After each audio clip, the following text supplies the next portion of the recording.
Ambassador. Good afternoon.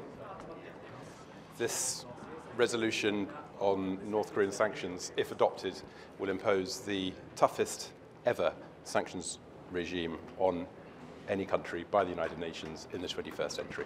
I call on all of my colleagues to vote in favour of it. It will curtail imports of gas, oil and petrol.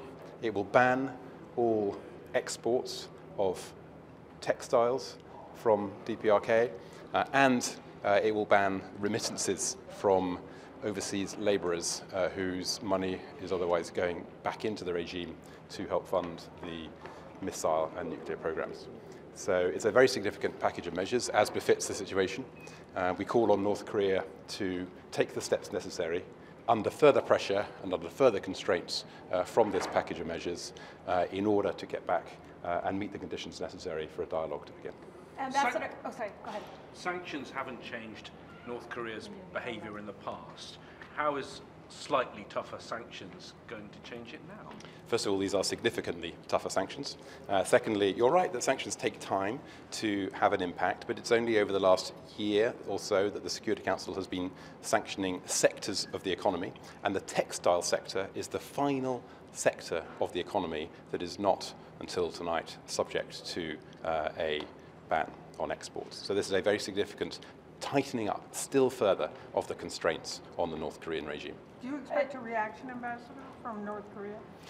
What we are hoping for is for them to see that the Security Council is united, that the world is determined, and that we're going to carry on doing what we need to do until they see that the only way out is through diplomacy.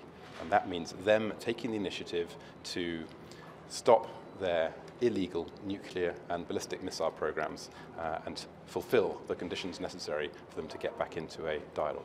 Ambassador, on Myanmar, the UK and Sweden have called for a meeting. Is there going to be any kind of Security Council action, and is there going to be a formal meeting of the Security Council held on this issue? We've asked for a formal discussion in the Security Council on Wednesday, and that is a next step which I hope will lead to a public outcome in some way, and I think it's a sign of the significant worry that Security Council members have that the situation is continuing to deteriorate for many Rohingya who are seeking to flee Rakhine State in Burma and move into Bangladesh.